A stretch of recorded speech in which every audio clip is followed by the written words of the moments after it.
Institut sociologických studií při Fakultě sociálních věd nebyl moje první volba. Já jsem se původně hlásil na žurnalistiku a na mediálky, všechno na FSV.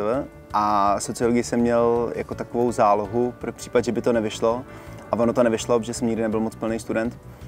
Takže sociologie a sociální politika byl doslova jediný obor, na který mě vzali. Zpětně je pravda, že jsem strašně rád, že jsem se nedostal ani na žurnu, ani na mediálky, ale že jsem skončil právě na sociologii. Protože dokud jsem tam neskončil, tak jsem přesně pořádně nevěděl, o co přesně půjde. Věděl jsem, že to byla nějaká statistika, něco asi o dávkách, nebo já nevím, moc jsem to neřešil, protože mi bylo 18 a byl jsem čerstvě z Gimplu, že jo? Hlavně mít nějakou vejšku aspoň. Ale strašně rychle jsem zjistil, že to je jako fakt ten obor, kde jsem měl skončit. To bylo, kdybych si mohl vybrat, nemohl jsem si vybrat lepší školu než tuhle. Vždycky, když se mě na to někdo ptá, tak říkám, že moje vejška mě naučila exovat pivo, dávat ve fotbalku góly z obrany a rozumět lidskému pokrytectví. Na sociologii, kromě všech těch statistických oborů, které šly vždycky trochu mimo mě, a sociální politiky, která šla kompletně mimo mě, tak mě vždycky nejvíc bavily ty obory, které byly nějakým způsobem přidružený buď to antropologii nebo psychologii. To znamenalo, že se v nich řešilo, proč se lidi chovají tak, jak se chovají. A hodně častokrát jsem se potkal s tím, že sociologie je braná jako takovej chudší bratříček psychologie, jakože je to jako psychologie, ale jednoduchá, nebo psychologie, ale ne pro tak chytrý lidi. A samozřejmě, jak to člověk vystuduje, tak mu dojde, že to vůbec není pravda. Sociologie je zkrátka založená na tom, jak se lidi chovají, protože jsou ve skupině, ve společnosti, v civilizaci, jaký tlaky na nás působí, proč se občas chováme jako absolutní zvířata, proč se občas chováme jako absolutní pitomci. A to mě strašně fascinuje. Ve chvíli, kdy jsem nastupoval na výšku, tak už jsem měl rozpracovanou část rukopisu, ze kterého se následně stala moje první debutová knížka. A ve chvíli, kdy jsem prošel nějakým tím prvním ročníkem na sociologii, tak jsem se vlastně vrátil zpátky a celý jsem to od základu překopal, nacpal do toho všechny ty základní poznatky, které jsem se naučil v tom prvním roce.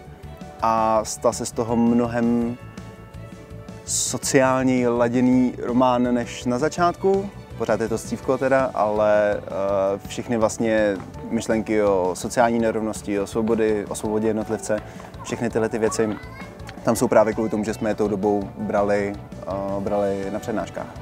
V tu chvíli mám na kontě 3 vydané knížky, 2 z nich jsou první 2 části trilogie Projekt Chronos, což je post-apo-dystopický scívko s takovou infuzí různých sociálních otázek.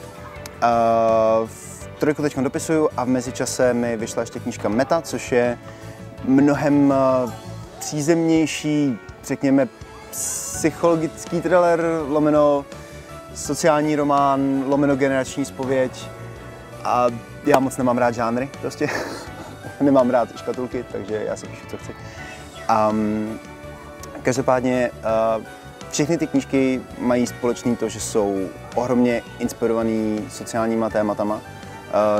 Na tom posledním románu Meta je to vidět zaručeně nejvíc. Je to knížka doslova o holce, která studuje FSV.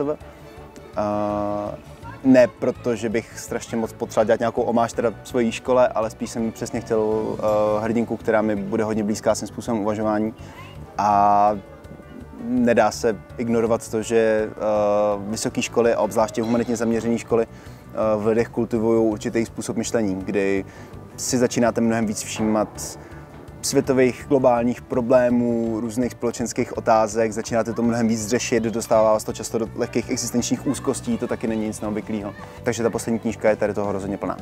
V určitých ohledech je FSV rozhodně škola jako každá jiná, to znamená, máte lepší a horší učitele, máte předměty, které vás pravděpodobně budou bavit mnohem víc než jiný a to strašně moc záleží na tom, co jste zrovna za člověka. Já například jsem matematicky totálně levej, takže veškerou statistiku jsem totálně protrpěl. Doteďka nechápu, co jsou to logaritmy. Nevím, jak jsem tu zkoušku udělal tehdy, absolutně nepobírám. Aspoň pro mě ohromně převažovaly předměty, které mi něco dali. Učený profesorama, který věděli, jak ty myšlenky předat. Doteďka vzpomínám na strašně moc svých lektorů jako na lidi, který si držím ve vzpomínkách strašně krásně, protože mi opravdu něco naučili, ukázali mi, jak se na svět koukat trochu jinak, věřím, že líp. Za což jsem jim hrozně vděčný, protože takových lidí člověk nepotká úplně v životě moc.